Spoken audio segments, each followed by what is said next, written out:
Pension संबंधित आदेश इस अदालत ने वापस लिए हैं। यानी ईपीएफओ के रिव्यू पिटीशन के ऊपर सुनवाई होनी अब तय हो चुकी है। जी हाँ, सुप्रीम कोर्ट का यह महत्वपूर्ण फैसला लिया गया है। आप सभी के साथ मैं साझा करने वाला हूँ। काफ़ी महत्वपूर्ण फैसला है और यह आप देख सकते हैं कि एक न्यूज़पेपर की कटिंग है जिसमें इस विषय में विवरण से बताया गया, विस्तृत रूप से बताया गया है। आप सभी को जैसा कि पता है कि ईपीएफओ ने हायर पेंशन के ऊपर रिव्यू पिटीशन डाल किया हुआ था, जिसको कि अदालत ने वापस ले लिया। जो उसमें आदेश दिया था उसको वापस ले लिया है। कहने का तात्पर्य यह है कि जो रिव्यू पिटीशन है उसकी सुनवाई अब तय हो चुकी है। आइए पूरी खबर की तरफ बढ़ते हैं और पूरी खबर को विस्तृत रूप से जानते हैं।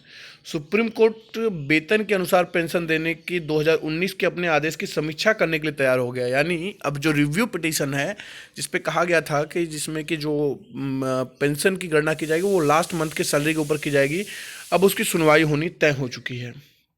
इससे पहले 15,000 रुपये प्रति माह वेतन वालों के लिए ही पेंशन का प्रावधान था। न्यायमूर्ति यूयू ललित की अध्यक्षता वाली पीठ ने यह आदेश देते हुए ईपीएफओ और केंद्र सरकार की पुनर्विचार याचिका स्वीकार कर ली है। सुनवाई 25 फरवरी को होगी और केरल हाईकोर्ट के फैसले की फिर से जांच करेगी। यानी जो केरल हाईकोर्ट ने फैसला दिया था, जो कि काफ़ी पेंशनर्स के हक में फैसला था, उसकी अब जांच फिर से करेगी, जिसमें आदेश दिया गया था कि रिटायर होने के वाले कर्मचारियों को कुल वेतन के अनुरूप पेंशन दी जाए, न कि 15,000 की सीमा के अनुरूप। फैसले में कहा था कि कुछ कर्मी पीएफ में ज़्यादा योगदान करते हैं लेकिन उनकी पेंशन 15,000 रुपये पर ही गिनी जाती है। रिटायर होने वाले कर्मचारी के लिए यह न्यायोचित नहीं है। अटॉर्नी जनरल के वेणुगोपाल और वरिष्ठ अधिवक्ता आर्यमा सुंदरम को सुनने के बाद उच्चतम न्यायालय ने हाईकोर्ट के फैसले को दी मंजूरी, वापस ले ली है और इसको औचित्य पर सुनवाई के लिए तैयार हो गया है। कोर्ट ने इसका भी संज्ञान लिया है कि यह फैसला पिछली तारीख से लागू हो रहा था और उन कर्मचारियों भी दायरे में ले रहा था जो रिटायर हो चुके हैं। इन सब बातों को संज्ञानता में दिखाते हुए यह जो है महत्वपूर्ण अपडेट निकल के आ रहा है। यह फैसला लिया गया सुप्रीम कोर्ट से। हालांकि यह फैसला मैंने आप सभी के साथ साझा किया हुआ है पहले भी, लेकिन यह काफ़ी महत्वपूर्ण और काफ़ी एक तरह से सुप्रीम कोर्ट के ज़रिए झटका देने वाला खबर कहा जा सकता है।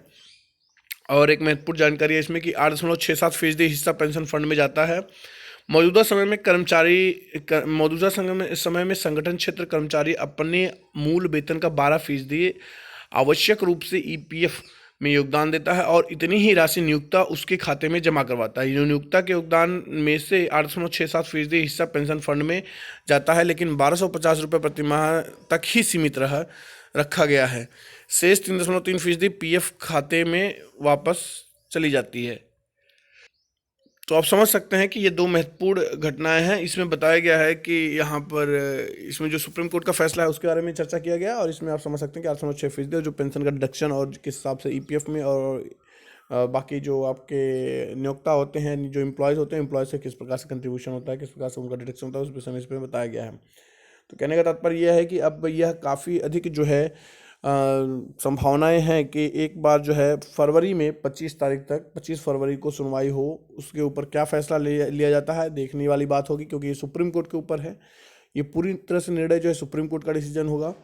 और इसमें बताया गया है, आपने देखा कि जो केरल हाई कोर्ट का आदेश है उसकी भी समीक्षा की जाएगी। ये काफ़ी महत्वपूर्ण अपडेट है। आप समझ सकते हैं कि केरल हाई कोर्ट ने जो फैसला दिया था पेंशनर्स के हक में था, उसकी भी अब समीक्षा की जाने वाली है। तो उसके बाद सुप्रीम कोर्ट निर्णय लेगा, लेकिन किस प्रकार का निर्णय लेता है, क्या निर्णय लेता है, ये तो वक्त बताएगा।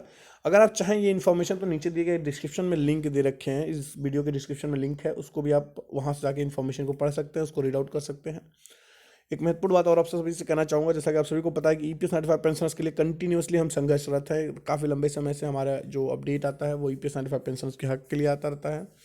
मैं आप सभी से चाहूँगा कि आप भी इस मुहिम से जुड़ें और चैनल को सब्सक्राइब करें, ज़्यादा से ज़्यादा लोगों तक सब्सक्राइब करें और खुद भी चैनल को अगर अभी तक सब्सक्राइब नहीं किया सब्सक्राइब कर लें। आज के इस वीडियो में इतना ही। अगले वीडियो में फिर मिलेंगे नए अपडेट नई जानकारी में। तब तक के लिए हमें इजाज़त दीजिए। अपना बहुत ख्याल रखिए। आप सभी का बहुत बहुत शुक्रिया दोस्तों।